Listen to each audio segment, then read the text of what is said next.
Sino ang bumitaw? Ha? Sino? Sino? Sino ba? Sino ang umayaw? Dami ko kasi naririnig, parang iba-iba eh. Sanga-sanga, sino ba? Alam naman natin na yung binabanatan o pinariringgan dyan ni Vice Ganda at ng iba pang mga host, walang iba kung hindi yung manlulokong si Sheehan Lim.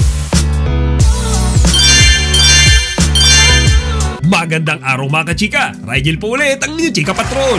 Bago tayo magsimula mga kachika, inaanyayahan ko muna kayong mag-subscribe dito sa ating munting channel para palagi kayong updated sa mga latest at nagte-trending na mga showbiz balita. Tapos ang kanilang show sa Dubai at sa iba't ibang panig pa ng Pilipinas, balik na muna ngayong araw sa It's Showtime ang ating chinita princess na si Kim Chiu. Kaya mga kachika, tuwang-tuwa ngayong araw ang madlang people kasi nga ang dami ring nakamiss kay Kimi. Lalo na mga kachika, nakaramihan ngayon sa mga viewers ng It's Showtime, siya yung inaabangan. Sa kanyang pagbabalik nga mga kachika, siya na naman ang napagtripan ng kanyang mga fellow It's Showtime host. Sa panimula pa lang kasi ng kanilang programa kanina mga kachika, binigyan na ng pagkakataon si Kimi, nabigyan na ng pagkakataon si Kimi na magpasalamat sa mga fans na nanood at sumuporta sa lahat ng events na pinuntahan nila ni Paolo Abilino. Pero yung nakakatawa dyan mga kachika, nagsisimula pa lang halo siya magsalita, kaya tinangka na siyang paiyakin ng It's Showtime. Panoorin nyo to mga kachika. Maraming salamat muna sa lahat na pumunta sa show namin sa Surigao del Sur. June 30, Kapamilya Kalayaan Caravan sa Birmingham po yan sa London. Kasama ko din si Paolo Abilino, kaya see you there. Dahil nga talagang napakadami ng mga sumuporta sa Kim Pao, ultimo mga kachika, yung kanyang mga kasamaang It's Showtime host napabilib ni Kimi. Actually mga kachika, nabibilib sila kay Kimi dahil tila daw wala itong kapaguran sa sunod-sunod na mga schedule ng events na kanilang pinupuntahan ni Paolo. Actually si Paolo Abilino nga, di ba, namalat na mga kachika, pero si Kimi full of energy pa rin. Actually, di ba, 2 araw pa lang simula nung nag-perform sila sa Surigao del Sur. Tapos ngayon, present at nakapasok na naman siya sa It's Showtime. Panoorin nyo to mga kachika. Grabe yung mga post. Ang daming mga nanonood. Puntahan namin Agusan, sa Sorsogon, sa Surigao del Sur. Thank you so much. Thank you so much. Kinikilig ako yung airport moment nyo. Congratulations, Kimi, dahil balita ko, #1, ka na raw, teleserye queen ka na.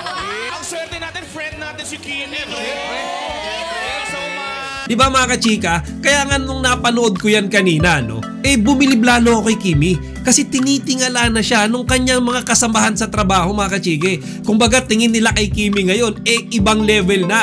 Sabi pa ni Jugs, diba? Sobrang proud pa daw sila dahil kaibigan nila si Kim Chiu. Habang si Teddy naman mga kachika, kinompliment pa siya sa pagiging #1 na teleserye queen. At kung inaakala nyong nagtatapos na yan dyan mga kachika, nagkakamali kayo. Kasi sa panimula naman ng segment nilang Especially For You ngayong araw, si Kimi rin yung pinagtripan ni Jong Vice at ni Bong Navarro. Kasabing pagkasabi kasi ni Kimi mga kachika, nung salitang sino ba ang bumitaw, mga kachika, tinanong kaagad siya nung kanyang mga kasamahang host kung sino nga ba. At mga kachika, doon na din nagsimulang magtilian lahat ng mga audience. At sumigunda pa dyan si Vice Ganda mga kachika, kung saan tinanong niya kung sino nga ba talaga, kasi ang dami niya daw naririnig mga kachika. Sanga-sanga na daw. Sino ang bumitaw? Ha? Sino? Sino?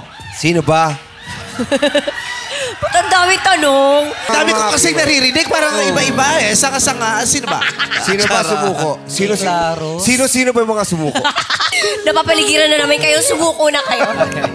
Sino ang umayaw? Sino? Sino ba? Sino ba? Sino ba? Kaya nga nung pinapanood ko yan mga chika, tawa ko ng tawa.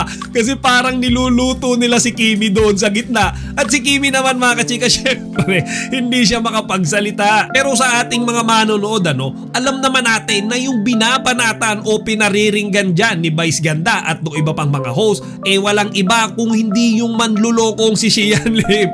Kaya ako sa totoo lang, kapag present dyan si Kimi at si Meme Vice, panigurado mga kachika, sandamukal na tawa na naman ang bibigay nila sa ating mga manonood. Kayo mga kachika, natawa rin ba kayo sa mga eksena na yan kung paano nila nag-asar-asar si Kimi? Kung oo, ilagay nyo dito sa comment section para mapag-usapan natin. Chika Patrol, signing out! Huwag kalimutan mag-like, comment, and subscribe. Para sa iba pang mga celebrity news, i-click lamang ang mga videos na ito.